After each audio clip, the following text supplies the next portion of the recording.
गरजदार आवाज में कहा, नूरिजा, आज तेरा अंजाम होगा। इस बार कोई इंसान, कोई दुआ, कोई मोहब्बत तुझे बचा न सकेगी। माया ने अपनी छड़ी हुआ में घुमाई, जमीन फटने लगी, दरख्त जड़ों से उखड़ने लगे, सियाह साये गांव वालों को घेरने लगे। नूरिजा ने अपने पर फैलाए मगर उसकी रोशनी मद्धम हो रही थी। सदियों की कैद ने उसके जादू को कमजोर कर दिया था। उसने दुआ की मगर माया का काला मंत्र ज्यादा ताकतवर साबित हुआ। नूरिजा के कदम जमीन से जम गए और उसके पर बोझल हो गए। माया कहकहा लगाती हुई बोली, देखा, रोशनी हमेशा अंधेरे के आगे झुक जाती है। अचानक शहजादा अयान आगे बढ़ा। उसकी तलवार में सुनहरी रोशनी चमक रही थी। वो नूरिजा के सामने खड़ा हो गया और बोला, माया, तू गलत है। रोशनी कभी खत्म नहीं होती क्योंकि मोहब्बत अंधेरे से बड़ी ताकत है। माया ने उस पर तंजिया हंसी छोड़ी, मोहब्बत, ये भी कोई हथियार है? अयान ने तलवार बुलंद की और कहा, हाँ, मोहब्बत सबसे बड़ा हथियार है। उसने तलवार को जमीन में गाड़ा और बुलंद आवाज में नौरीजा का नाम पुकारा।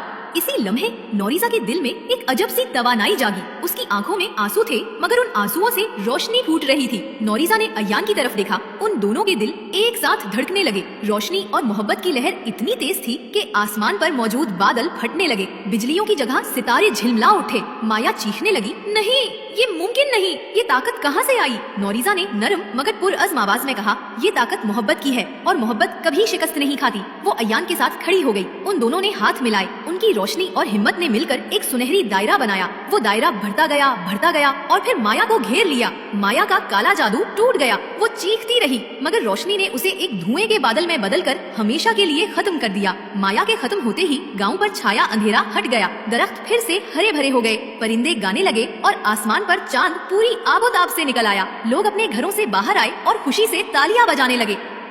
अनारपरी बच गई, शहजादे ने हमें बचा लिया। सब खुशी से नारे लगाने लगे। नौरीजा ने अयान की तरफ देखा और आहिस्ता से कहा, तुमने मुझे अंधेरों से बचाया, तुमने मेरी जिंदगी को नया मतलब दिया। अयान मुस्कुराया, और तुमने मुझे मोहब्बत सिखाई। अब मैं तुम्हें कभी तन्हा नहीं छोड़ूंगा। कुछ ही दिन बाद गाँव वालों ने एक शानदार तकरीब मुनाकिद की। हर दरख्त रोशनियों से जगमगा रहा था। फूल खुद ब खुद खुलते जा रहे थे और परिंदे खुशी के गीत गा रहे थे। नौरीजा सुनहरी लिबास में अपने शफाफ परों के साथ ऐसी लग रही थी जैसे खुद चांदनी जमीन पर उतर आई हो। अयान शहजादे की शान में मगर आजिज़ी से उसके साथ खड़ा था। जाहिद, जिसने उसे बेटी की तरह पाला था, उसकी आंखों में खुशी के आंसू थे। वो बोला, ये वो दिन है जिसके लिए मैंने दुआ की थी। मेरी बेटी को उसका नसीब मिल गया। परियों ने आसमान से फूल बरसाए, शादी के मंत्र पढ़े गए और यूं अनारपरी और शहजादा अयान का रिश्ता हमेशा के लिए जुड़ गया। इस दिन के बाद अनारपरी और शहजादा अयान ने मिलकर रोशनी और नेकी की हिफाजत का वादा किया। उनकी मोहब्बत की कहानी गाँव वालों के गीतों में सुनाई जाने लगी। बच्चे जब अनार देखते तो खुशी से कहते, ये अनारपरी की याद है। यूं अनारपरी की सदियों पुरानी कैद खत्म हुई और वो अपनी मोहब्बत के साथ हमेशा के लिए आजाद हो गई।